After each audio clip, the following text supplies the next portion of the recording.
What is the solution? आप मुझे बताओ कि क्या करना है. एक तो आप कह रहे हो जेंडर न्यूट्रल लॉज लाने चाहिए. Is there enough noise in society for these kind of changes to come about? Because जब तक शोर नहीं मचेगा तब तक होगा नहीं. मैम देखो, जो नए लॉज लाए, to add to what sir said, कि जो ये कम्यूनल होता है कि कम्युनिटी बैठ के सॉल्व करती है and they get a cut. आपको पता है लॉयर्स में भी ये होता है. तो ये जो बड़े बड़े एलिमनी या मेंटेनेंस का अमाउंट सेट किया जाता है, क्यों किया जाता है? क्योंकि दोनों साइड के लॉयर्स आगे जाके मिल जाते हैं कि जो भी आपको मिलेगा हमारा 20% का कट होगा, तभी वो ज़्यादा दे इंस्टिगेट की वो. हाँ. पर देखो, सबको अपना घर चलाना है. अगर लॉ के प्रोफाइल में बोले कि ये वाला लॉयर करोड़ों कमाता है, एक हियरिंग के इतना लेता है, दैट्स जस्ट 0.001%. लॉ एक ऐसा प्रोफेशन है जिसमें सैलरी इज़ नॉट प्रिस्क्राइब्ड. आप शुरू के 10 साल कुछ नहीं कमाते हो अगर आप फर्स्ट जनरेशन लॉयर हो.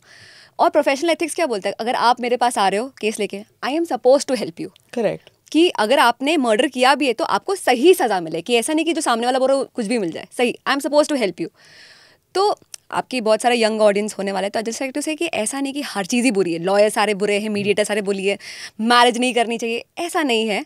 Things have to be developed. अगर नॉइस नहीं भी है तो things have to be settled. जैसे सोसाइटी ये सोचती है कि इंडिया एज अ सोसाइटी हम प्रीनप्स को क्यों लीगल नहीं मानते, क्योंकि हम बोलते हैं हम बहुत ट्रेडिशनल सोसाइटी है. The reason that we are not criminalizing marital rape. जैसे सर ने बोला कि कैमरा लगा लो, अब ठीक है, अब डोमेस्टिक वायलेंस लगा लोगे, मैरिटल रेप में क्या करोगे?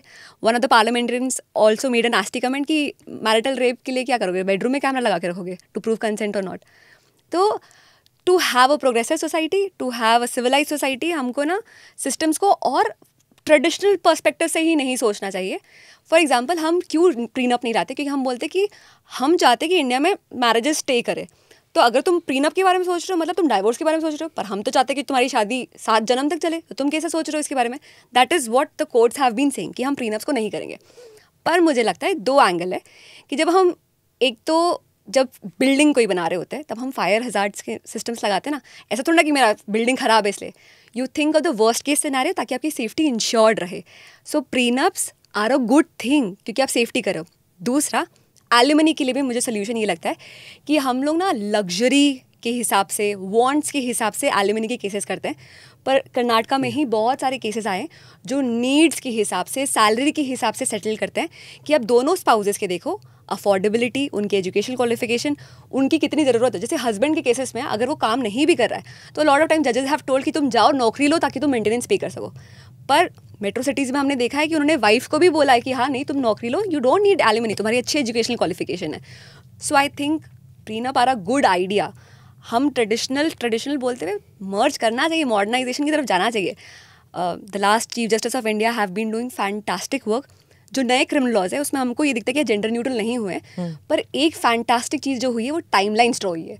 जैसे ये 498A के केसेस FIR चार्ज होती है, तो टाइमलाइन ड्रॉ है कि 2 महीने के अंदर द मैजिस्ट्रेट ऑल्सो, जैसे वो होता है ना कि आता ही नहीं है, हियरिंग ही नहीं हो रही है, 2 महीने के अंदर police has to submit a report preliminary investigation करके कि कितना हो रहा है, magistrate have to submit a report कि कितना हो रहा है. तो टाइमलाइन सेटअप कर दी गई है, which is one good thing. तो मुझे लग रहा है कि अब चीज़ें थोड़ी बेटर होगी.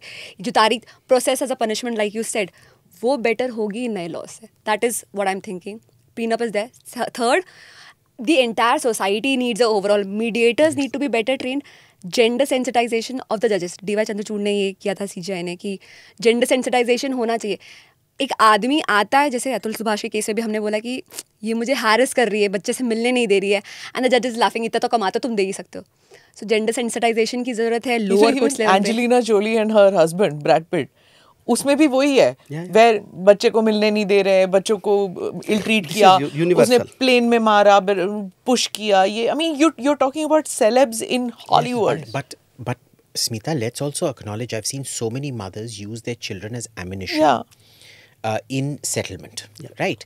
And the courts naturally lean but the courts are pushing back. In this the issue, courts are pushing back. The problem is, a judge is free to break jurisprudence citing some other example. Okay, the concept of jurisprudence being absolute and applying to every judge is not enforced in this country.